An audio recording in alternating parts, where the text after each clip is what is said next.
Inson borki, gunohlarsiz yashash qiyin. Lekin musulmon odam undan qutulish uchun doim harakat qiladi. Tug'ilgan ilk kundagidek ma'sum bo'lishni istaydi. O'zi bilgan, bilmagan, birovga aytgan va ayta olmagan, bo'ynidagi yuk bo'lib turgan, qalbini o'rtab yurgan gunohlardan poklanishni xohlaydi. Olamlar Robbisi mehribon, bandalariga rahimli. Bandasini gunohlardan pok bo'lish uchun imkon beradi. Yo'q, imkoniyatlar beradi. Quyida biz hadis shariflarda keltirilgan va xabar berilgan onadan tug'ilgan kundagidek gunohlardan pok qiladigan amallar haqida so'z yuritmoqchimiz. Shoyat muslim va muslimalar ularni ixlos va iymon bilan ado etsalar, xuddi onadan tug'ilgan kundagidek gunohlardan pok bo'lish sajatmas. To'g'rida barchamizda gunohlar bor. Ularni birovga ayta olmaysiz. Tezroq qutulishni istaysiz. Ana shunday gunohlardan qutultiruvchi amallarning birinchisi haj qiluvchi musulmon. Kimki Alloh uchun haj qilib, buzuqlik va janjal qilmasa, onasi tuqqan kundagidek bo'lib qaytadi deganlar Rasululloh alayhissalom. Bu amalda faqatgina o'zi gunohdan poklanib qolmay, maqbul hajning mukofotiga qo'shimcha ravishda qarindosh urug'lardan 400 nafar odamni shafoat qilish huquqi ham berilishi mumkin. Bu haqida payg'ambar alayhissalom hoji oilasidan yoki qarindosh urug'laridan 400 nafar odamni shafoat qiladi va gunohlaridan onasi tuqqan kundagidek bo'lib qaytadi deganlar. Ikkinchi amal sovuqda tahorat qilgan odam. Imom Dorimiy rahimahulloh rivoyat qilgan hadis sharifda qish kunlari tahorat qilib, 2 rakat ixlos va e'tiqod bilan namoz o'qisa, onasi tuqqan kundagidek gunoh va ma'siyatlardan pok va pokiza bo'ladi. Bu haqida Rasululloh kimki quyosh tafti ozaygan, ya'ni qishning izg'irin va qahraton kunlari payti turib tahorat olsa, tahoratini go'zal va chiroyli qilib 2 rakat namoz o'qisa, gunohlardan xuddi onasi tuqqan kundagidek pok bo'lib chiqadi deganlar Habibimiz. Mana qish kunlari ham yaqinlashyapti. Yalang'ochlar ham majbur kiyinadi. Musulmon kishini fitnaga soladigan holatlar kamayadi. Qish mo'minning bahoridir deb bekorga aytilmagan. Uchinchi amal mayyitni yuvuvchi g'assol.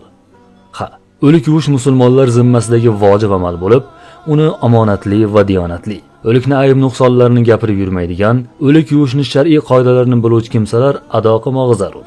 Rasululloh alayhissalom bu haqida ilmi bor bo'lsa, sizlardan mayyitga eng yaqiningiz o'lik yuvishga tursin. Agar bilmaydigan bo'lsa, sizlarning ichingizdagi parhezkor va omonatdor kishi bu ishni qilsin deb bunday deganlar. Kimki mayyitni yuvishga mas'ul bo'lsa, unda omonatni ado qilsin.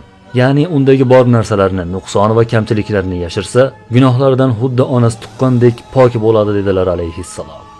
To'rtinchi amal umra yoki hajda adashib qolgan kimsa. Qizig'a, haram hududida adashib qolib ham savobga ega chiqish va gunohdan tozalanish mumkinmi? Ha do'stim. Agar adashib qolsangiz, hoji boshingiz bilan urushishdan avval quyidagilarni eshiting. Haj eng mashaqqatli amal hisoblanadi. Haj juda katta sa'y-harakat, kuch-quvvat, sabr-toqat va fidokorlikni talab qiladi. Haj va umrada kuni bilan dam olmasdan yo'lda yurish, issiqda qolib ketish, adashgani sababli ko'chada dovdirab qolishi mumkin. Buni ham o'ziga yarasha mukofoti bor. Kuni bilan talbiya aytib yurgan hojining bir kunlik amali onadan yangi tug'ilgan chaqaloqdek gunohlardan pok bo'lishga olib keladi. Faqat shart shu: adashib qolib hoji boshingiz yoki birovni so'kib emas, talbiya aytib manzilingizni istang. Birorta mo'min ertalabdan talbiya aytib, to quyosh botgunicha yuradigan bo'lsa, yotoq joyiga qaytgunicha xuddi uni onasi tuqqandek gunohlari yo'q bo'lib ketadi deganlar Rasululloh.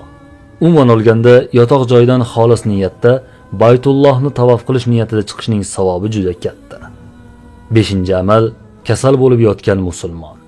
Alloh azza va jalla mo'min musulmonga bergan dard ham uning gunohlariga kafforat, darajasining ko'tarilishiga sabab bo'ladi. Ayniqsa to'shakka mixlanib yotib qolgan bemor shukr va sabr qilsa, uning gunohlari butkul yuvilib, xuddi onadan tug'ilgan kundagidek bo'ladi. Sahoba Shaddod ibn Aws Ansoriy radhiyallohu anhu bir necha do'stlari bilan Damashqda bir bemor birodarining oldiga kasal ko'rgani kirishdi. U zot bemorga qarab, "Xursand bo'lavering. Men Rasululloh alayhissalomdan quyidagi hadisni eshitganman" deya quyidagi hadisni aytib berdi. Alloh azza va jalla shunday deydi: Agar mo'min bandalarimdan birini kasallikka mubtalo qilsam, u men mubtalo qilgan dardga shukr va sabr qilsa, modomiki u to'shagida bo'lar ekan, xatoliklardan onasi tuqqan kundagidek bo'lur deb aytadi.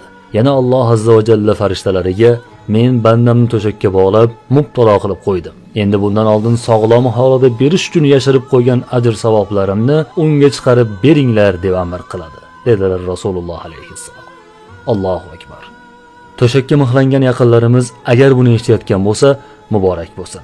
Muborak bo'lsin. 6-amal chegarada turgan qo'riqchi. Vatan sarhadlarini qo'riqlashning fazilati, savobi yuksakdir. Vatan himoyachilari, chegara qo'riqchilarining alohida savobi bor. Imom Tabaroniy rivoyat qilgan hadisda mukammal qo'riqchilik va poyloqchilik 40 kundir. Kimki 40 kun oldi-sotdi qilmasa, buzuq ishlar etmasa, gunohlardan xuddi onasi tuqqan kundagidek pok bo'ladi deganlar. Bu esa davlatimiz chegarasini qo'rib turgan harbiylar uchun xush xabardir. 7-amal yordamga shoshadigan musulmon. Bu hozirgi dunyoda yo'qolib borayotgan amallardan biri. Birovning hojatini bitkizish, birovga yordam berish insoniylik burchidir. Agar u ixlos va savob umidida qiladigan bo'lsa, gunohlardan xuddi onadan tug'ilgandek pok holatga kelish imkoniyati hamdir. Bu haqida quyidagi hadis sharifda rivoyat qilingan. Kimki musulmon birodarining hojatiga yursa, Alloh uni o'sha ishdan ajralib qaytgunicha tashlagan har bir qadamiga bitta yaxshilik yozadi. Agar uning hojatini bitkazib beradigan bo'lsa, gunohlardan xuddi onasi tuqqan kundagidek bo'lib chiqadi. Agar o'sha musulmonning hojatini chiqarish yo'lida halok bo'ladigan bo'lsa, vafot qilgan odamga jannatga hisobsiz kirishdan boshqa mukofot bo'lmaydi deganlar Habibimiz alayhissalom. Yo'q, biz faqat o'zimizni o'ylaymiz. O'zimiz yaxshi yashasak bo'ldi. Qolganlar bir kunni ko'rar. Mana shu musulmonning gapi emas. Alloh isloh qilsin. 8-amal quyosh chiqqanda namoz o'qishlik. Zuho namozining fazilati o'zgacha ekani barchaga ma'lum. U sunnat namozlardan bo'lib, payg'ambar alayhissalom o'qishga odatlangan edi. Uning savobi quyidagi hadis sharifda bunday ko'rsatilgan. Kimki ertalab bomdodni o'qisa, so'ng joyida o'tirib, dunyo ishidan biror narsaga chalg'imay Allohni zikr qiladigan bo'lsa, keyin 4 rakat zuho namozini o'qisa, gunohlaridan xuddi onasi tuqqan kundagidek bo'lib masjiddan chiqadi. Uning gunohi yo'q bo'ladi, dedilar Rasululloh alayhissalom.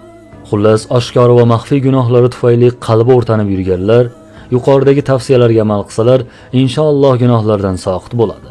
Mavzu so'ngida bir so'z aytmoqchimiz. Ulamolarimiz aytadi: agar bir musulmon gunohlarini eslayotgan bo'lsa, ulardan hijolat tortayotgan bo'lsa, uni boshqaga aytishdan uyalayotgan bo'lsa, o'sha musulmonning tavbasi qabul bo'layotganidir.